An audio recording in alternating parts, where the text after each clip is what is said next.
यही है ये कालनेमियों का हाल। कैसे छद्म रूप से लोगों में भ्रम पैदा हो। जलालुद्दीन ने अपना उपनाम रख दिया था छांगुर बाबा, जिससे हिंदू भ्रम में रहे, समाज की आंखों में धूल झोंक लेगा, लेकिन पापी कितना भी अपने पाप को छुपाने का प्रयास करेगा, उसका पाप का समय तो पाप का घड़ा भरना ही भरना है, और पाप का घड़ा भरेगा इस धरती माता उसको कभी बर्दाश्त नहीं कर पाएगी। और छांगुर जैसे दुष्कर्मियों और राष्ट्रद्रोही तत्वों के द्वारा छद्म रूप से यही कार्य बलरामपुर की धरती से करने का प्रयास हो रहा था। हमें सतर्क होना होगा। जो लोग हिंदुस्तान की धरती पर रह करके भारत विरोधी गतिविधियों में लिप्त हैं, हिंदू विरोधी गतिविधियों में लिप्त हैं, हमें ऐसे कालनेमियों से सतर्क रहना होगा। उन्हें सख्ती से जवाब देना होगा। स्थानीय प्रशासन और पुलिस को इसके प्रति सजग करना होगा और समय समय पर इनकी गतिविधियों के बारे में शासन को अवगत कराना होगा, जिससे समय रहते इनकी नाजायज गतिविधियों पर सरकार पूरी तरह नकेल कस सके। कुछ लोगों को शांति और विकास अच्छा नहीं लगता,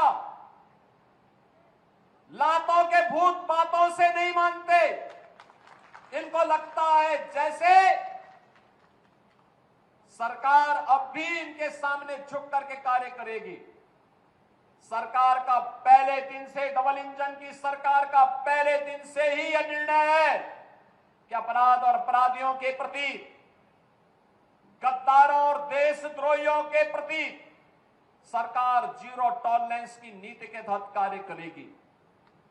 हमारी संवेदना एक गरीब के लिए है, हमारी संवेदना नौजवान के लिए है, हमारी संवेदना बेटी और बहनों के लिए है, हमारी संवेदना अपने अन्नदाता किसानों के लिए है, हमारी संवेदना उन व्यापारियों और उद्यमियों के लिए है जो अपने यहां देश के विकास का खाका तैयार करते हैं और नौजवानों के लिए रोजगार और नौकरी की व्यवस्था करते हैं।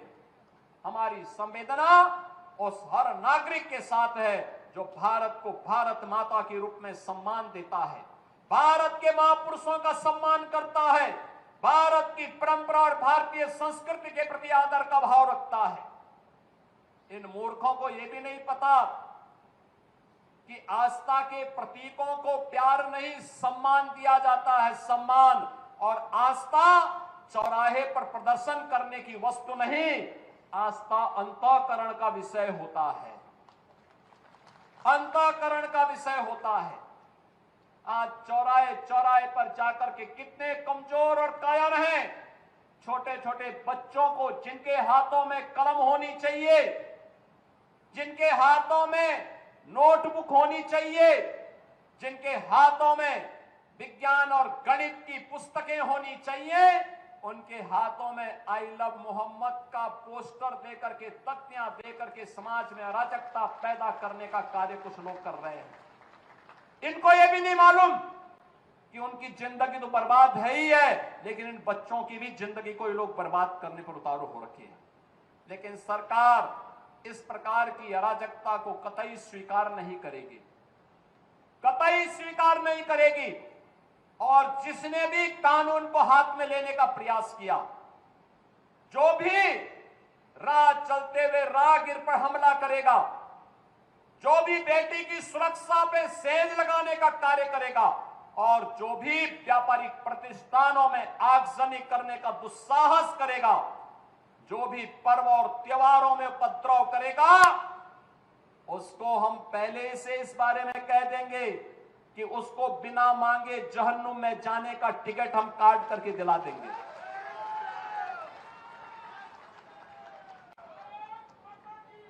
इतना पर्याप्त होगा उसके लिए। यह अराजकता स्वीकार्य नहीं। विकास में हर व्यक्ति की भागीदारी जब सुनिश्चित की गई है, गांव गांव का विकास हो रहा है, कल्याणकारी योजनाओं में बिना भेदभाव के शासन की योजना का लाभ उपलब्ध करवाया जा रहा है। बिना भेदभाव के युवाओं को नौकरी और रोजगार उपलब्ध करवाया जा रहा है। तो फिर यह अराजकता कैसे? कुछ चंद लोगों को माहौल खराब करने की छूट नहीं देनी चाहिए।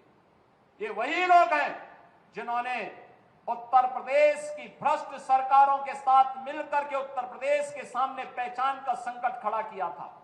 ये वही लोग हैं जिन्होंने उत्तर प्रदेश को बीमारू राज्य बना दिया था। ये वही लोग हैं जिन लोगों के दंगों के कारण प्रदेश में कोई निवेश नहीं आता था, कोई उद्योग नहीं लगता था, कोई विकास का कार्य नहीं हो पाता था। और आज पिछले 8.5 वर्ष के अंदर उनकी मंशा सफल नहीं हुई। अब नए नए तौर तरीके अपनाने का कार्य कर रहे हैं। लेकिन याद रखना होगा, वे जितना सोचते हैं उससे ज्यादा हमारी पहले से तैयारी रहती है। और जब भी दुस्साहस करेंगे ऐसे ही पिटोगे जैसे बरेली के अंदर पीटे गए हो। बहनों और भाइयों, मैं आज के इस अवसर पर एक बात और कहना चाहूंगा। कुछ लोग हैं जो अफवाह पैदा करके भय और दहशत का माहौल पैदा करना चाहते हैं। आप देख रहे होंगे ड्रोन के नाम पर, चोरी के नाम पर भय और दहशत का माहौल पैदा किया जा रहा है।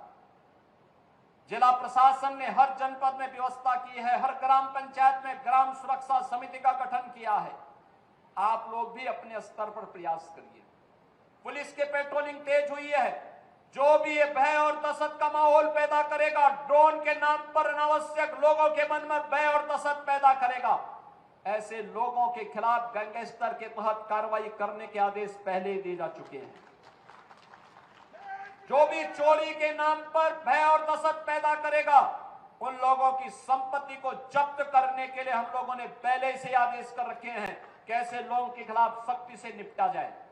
लेकिन आपकी भी जिम्मेदारी बनती है, एक सभ्य समाज के नागरिक होने के नाते विकास में, लोक कल्याणकारी योजना में अगर आपकी सहभागिता है तो व्यापक जन जागरूकता में भी आपकी सहभागिता होनी चाहिए।